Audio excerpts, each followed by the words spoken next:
Et welcome à tous et bienvenue sur la chaîne Le Grand Foutoir. Bienvenue à vous, amis ruténois, bienvenue à vous, amis aveyronnais. On se retrouve pour parler de l'interview de notre président Pierre-Olivier Murat, qui a donné un interview à la presse locale qui est apparu aujourd'hui et je trouve que c'est vraiment un interview très intéressant. Donc c'est un exercice que je n'ai jamais fait encore sur la chaîne, mais on va le lire ensemble et on va l'analyser puisqu'il revient en détail sur la saison, sur son bilan à lui et sur l'avenir et les perspectives pour le Rodez Aveyron Football. Alors, voici sa première réponse quand on lui demande quel est son bilan de la saison avec le Rodez Aveyron Football, donc du coup qui finit 15e. Il répond: ce fut une saison que j'ai trouvée éprouvante. Nous étions derrière la tête de l'entraîneur. Il y avait la défection de Mediapro, le huis clos sanitaire qui nous a contraints de jouer sans public, puis une seconde partie de championnat où nous enchaînons 14 matchs sans perdre pour avec la 10e défense sur la seconde moitié de saison. Alors, au retour de Grenoble, au soir du dernier match, on a ressenti durant quelques heures beaucoup d'épuisement avec Grégory Ursule, le directeur sportif du club. Il faut savoir que tous les deux, nous faisons le travail dévolu à de nombreuses personnes dans les autres clubs. C'est notre modèle économique qui fait que le RAF soit différent. Très intéressant en tout cas ce qu'il dit, son avis, parce que lui, il est vraiment au cœur du club et il le tient depuis nombreuses années à bout de bras. Donc on peut critiquer le président, mais sincèrement, il est très franc et il est droit dans ses bottes et même avec le directeur sportif, c'est vraiment une gage de qualité. Selon vous, quel est le meilleur joueur du RAF? Nous n'avons pas de meilleur joueur car notre meilleur joueur est l'équipe. Lorsque nous montons de national en Ligue 2, c'est le fait d'une équipe, d'un état d'esprit. Le comportement d'équipe, mais pas d'un joueur en particulier. D'ailleurs, cet esprit est notre logique qui veut que l'on ne se lancera pas dans une surenchère financière en faveur d'un joueur.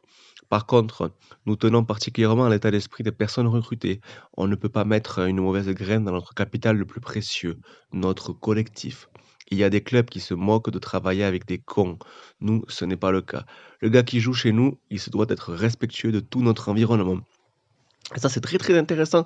On le voit depuis plusieurs années, Rodez, le Rodez Aveyron Football a vraiment une identité propre, dans sa façon de fonctionner qui peut parfois être, très surprenant pour de nombreux observateurs, mais qui en Ligue 2, fait un petit peu, tache dans le sens où, Rodez est un club qui est, récent, hein, en Ligue 2. Du coup, nous finissons la 2e année et c'est vrai que le club franchement bosse bien, quoi.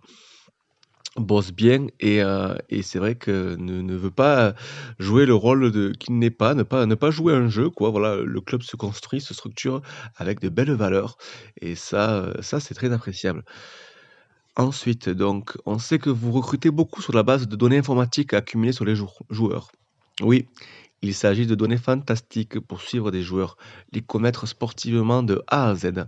Ensuite, on ajoute à cette approche l'aspect humain qui nous est indispensable. Disons qu'au départ, on coche les cases du style de joueur que l'on recherche et le logiciel nous en propose de nombreux. Après, on regarde les matchs, on analyse, on se laisse séduire ou pas. Si c'est oui, on passe alors à la rencontre par visio ou téléphone. C'est de cette façon que nous avons recruté notre défenseur Célestine. On tombe juste sans se déplacer pour aller observer un joueur. Alors ça, c'est très intéressant puisque, je ne sais pas si vous le savez, mais il y a beaucoup d'équipes qui utilisent maintenant des données, informatiques. Alors est-ce que ils ne nomment pas, parce que moi j'ai déjà entendu parler, vous connaissez Football Manager, le célèbre jeu, de gestion, de football, notamment d'entraîneur et de gestion. Il se trouve qu'il y a beaucoup de clubs, je crois même en France aussi, qui s'occupent, la cellule de recrutement, s'occupe de cet aspect-là, pour pouvoir trouver des joueurs et les dénicher. C'est plus comme à l'époque, hein, à l'ancienne, hein. Maintenant, c'est beaucoup plus terre à terre d'un côté et après bien sûr qu'il y a le côté humain. Donc je sais pas si vous avez déjà entendu parler. Est-ce qu'ils utilisent ce logiciel-là ou autre chose? Bien entendu, je ne sais pas. En tout cas, très, très intéressant pour voir que le club, voilà, se modernise et trouve des moyens, actuels, et des moyens informatiques pour pouvoir, trouver, ces futurs, joueurs et puis c'est plutôt, bien tombé avec Célestine qui, on le rappelle, est venue, cet hiver et qui nous a fait une super prestation et qui est vraiment, important dans cette défense et par rapport à ce maintien et qui forcément, je trouve, a été vraiment une plus-value et j'espère qu'il restera au club l'année prochaine.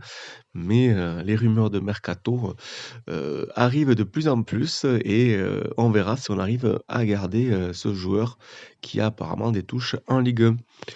Parlons de l'équipe à venir, quels sont les départs et les arrivées?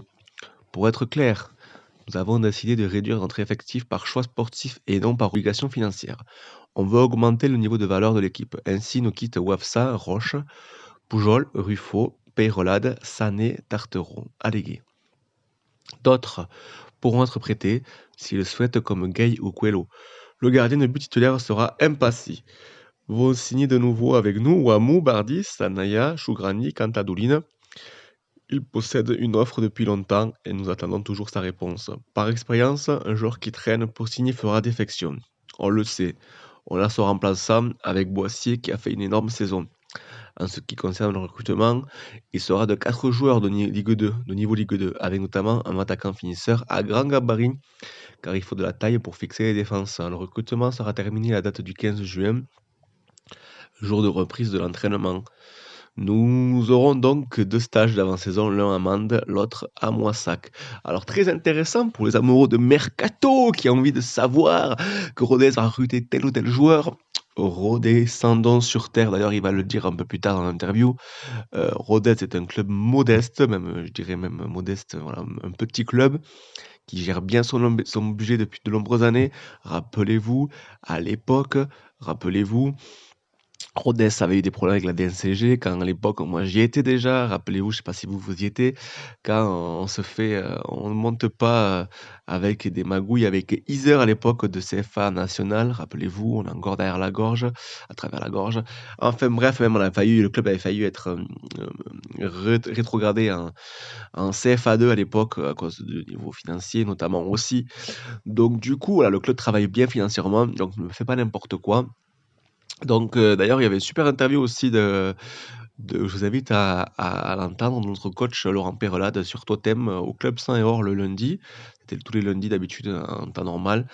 Très intéressant où d'ailleurs il revient, sur l'état d'esprit des joueurs et cetera et sur le fait que, c'est un peu la fin d'un certain cycle où certains joueurs, voilà, on le voit, on le revient, hein, Pujol qui a fait des années qu'il est là, Ruffo, Peyrelade, le fiston qui part, Sané aussi, il faudra qu'on en parle, mais bon, malheureusement, c'est un mauvais casting, hein. Tartero, Allégué, Wafsa, Roche, voilà, il y a des joueurs qui partent, quoi. Il faut un petit peu un renouveau, mais bon, il y a quand même une ossature qui est importante, notamment dans la défense. Je pense que c'est pas anodin. Je pense que le staff ont apprécié la deuxième partie de saison au niveau de la défense et c'est pas pour rien si on est l'équipe qui a le record, un des records en tout cas cette année, la meilleure de ce championnat.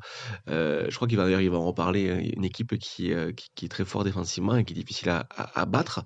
Donc c'est important. Donc on voit quand même qu'il y a un changement cette année qui va s'opérer cet été. On va voir, mais en tout cas 4 joueurs et c'est assez intéressant. Franchement, cette interview est hyper intéressant. Il dit pas mal de choses et notamment de recruter un attaquant, fixeur à grand gabarit. C'est vrai qu'on n'a pas ce profil-là et ça fait de nombreuses années qu'on n'a pas ce profil-là d'ailleurs, un peu à la Giroud en vrai, on va dire ce qui est, hein, on va pas se mentir. Toute, proportion gardée bien entendu, mais un petit peu à la Giroud, j'ai l'impression, un point de fixation puisque Rodez c'est quand même une équipe de contre, il y avait des joueurs assez rapides, mais là ça serait pas mal un joueur de déviation, un joueur de tête, un joueur qui est costaud aussi, physiquement et je pense que c'est important pour pouvoir, continuer, en Ligue 2, pour les prochaines années. Voilà, tout simplement. Allez, on continue. Comment analysez-vous ce recrutement à venir? Comme idéal car nous conservons notre défense qui a été performante en seconde partie de championnat. Mais vous voyez, c'est ce que j'ai dit. L'important est de garder cette assise. Je constate que sur les 5 grands championnats professionnels européens, le RAF est l'équipe qui a fait le plus de matchs nuls cette saison. Ce n'est pas un hasard si notre équipe a su sortir de la zone rouge et se maintenir par son sérieux et son travail. Il fallait conserver cette base pour avancer la saison prochaine. Je note que nous avions de la fraîcheur dans les jambes en fin de saison, mais que nous avions accumulé beaucoup de fatigue mentale. C'est ce qui nous a pénalisé dans les derniers matchs pour terminer dans le top 10. On a mis tellement d'énergie pour lever la tête au milieu de championnat. Très intéressant aussi, hein. Ouais, c'est vrai, hein, même le coach le disait dans une précédente interview donc sur Totem, les joueurs, le staff est super content, ravi que Rodez soit fait un record de nombre de matchs nuls. C'est très important de ne pas perdre.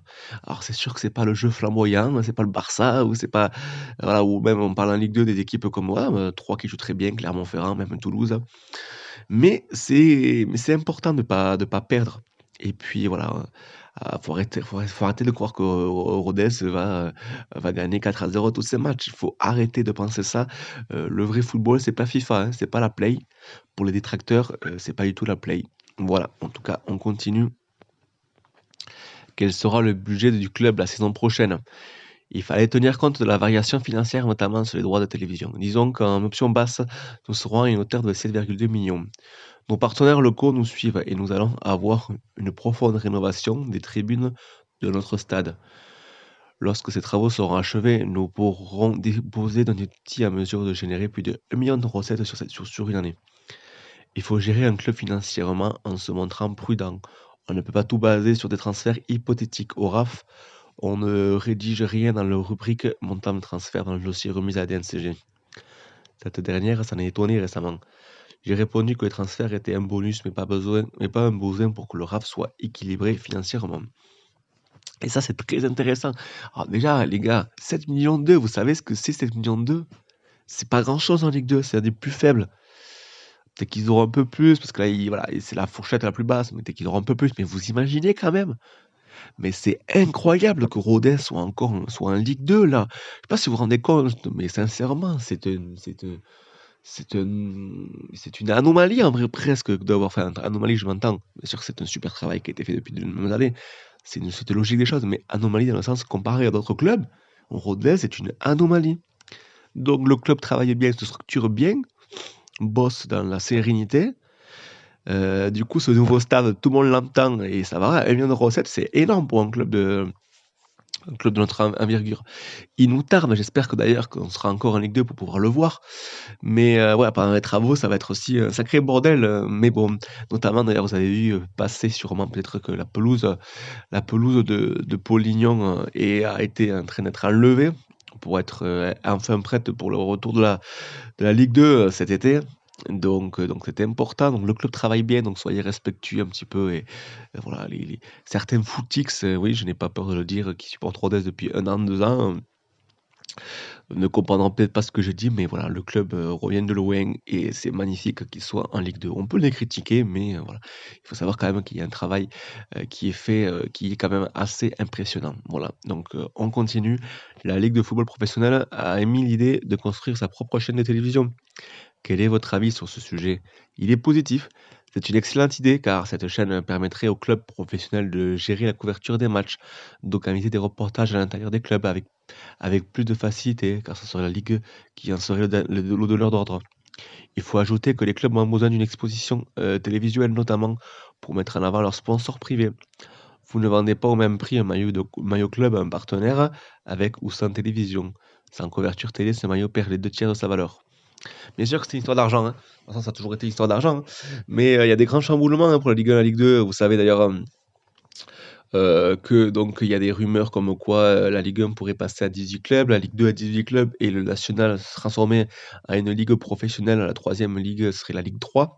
Enfin, beaucoup de choses, changements notamment dus à cause du coronavirus. Hein, on va pas se mentir, la crise sanitaire a une influence sur les, euh, les clubs. Donc notamment pourquoi il est très important de pouvoir avoir des clubs comme le nôtre qui sont équilibrés et qui font pas n'importe quoi. Enfin bref, donc on verra bien. Écoutez, après Media Pro, qui a été très critiqué à juste titre pour la plupart, mais j'ai vraiment l'impression que ouais, ce qui est chiant, c'est d'avoir toujours alors Canal+, beIN Sport, la nouvelle chaîne télé de la ligue professionnelle. Enfin, je veux dire, À un moment donné, va falloir savoir parce que, voilà, le football, ça reste un sport populaire et puis en plus, surtout que si pendant les travaux, on n'aura plus qu'une tribune, la tribune honneur pour pouvoir voir les matchs, ça va être compliqué. S'il faut avoir 40 000 abonnements, enfin bref. Faut me dire un commentaire, c'est un éternel débat. Voilà, un petit peu pour revenir un petit peu sur cette interview qui est vachement important. D'ailleurs, si ça vous plaît, pourquoi pas, je continuerai. Mais on va suivre l'actualité du football, et notamment l'Euro des Aveyron Football, hein, pendant cet été, hein. Donc là, les joueurs sont en vacances, donc d'ailleurs, je remercie les joueurs. Je sais pas si vous m'écoutez ou pas, mais ce n'est pas grave. En tout cas, bravo pour cette super saison. Clairement, c'est un mini bilan. Je pense que je ferai un live très prochainement. Si vous voulez intervenir, n'hésitez pas à le dire en commentaire. Je ferai un live pour un petit peu remettre un peu plus en détail la saison et les perspectives de l'année prochaine, en tout cas. Mais voilà, bravo à tout le monde. Moi, je suis fier de ces couleurs. Les Saints et Or, franchement, un club comme ça à Rodez, une ville de 25 000 habitants avec une agglomération d'un peu moins de 50 000 habitants, on se rend pas compte, mais c'est quand même incroyable. Donc ouais, il faut être tous unis et ça fait plaisir de voir, notre ville parce qu'il faut savoir ce qu'il y a aussi beaucoup de critiques sont faites aussi sur le club, que beaucoup d'argent sont dépensés pour rien, notamment pour le stade. Mais c'est un petit peu une vitrine, pour notre territoire, quoi, pour l'Aveyron, pour notre ville, pour tous les Aveyronnais.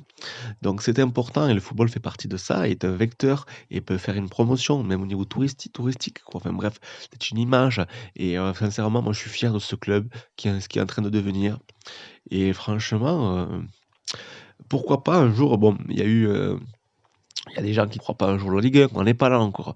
Mais franchement, se structurer, avoir un nouveau stade, centre de formation qui va arriver, dans quelques temps, heu voilà, le club travaille bien et franchement, ça fait plaisir à voir. En tout cas, il faut en profiter parce qu'on ne sait pas qu'est-ce que l'avenir nous réserve dans le football, tout est possible. Voilà, en tout cas, n'hésitez pas à me dire en commentaire et pourquoi pas, j'aime pas le dire, mais abonnez-vous quoi, parce que voilà, on est donc au 273, donc bien sûr, on ne parle pas que de Rodez en football, mais bon, 2e année, que je fais des podcasts, donc j'aimerais bien m'améliorer un peu plus. Bien entendu, toute, critique constructive sera la bienvenue. En tout cas, on se retrouve très prochainement. Restez connectés. Ciao, ciao.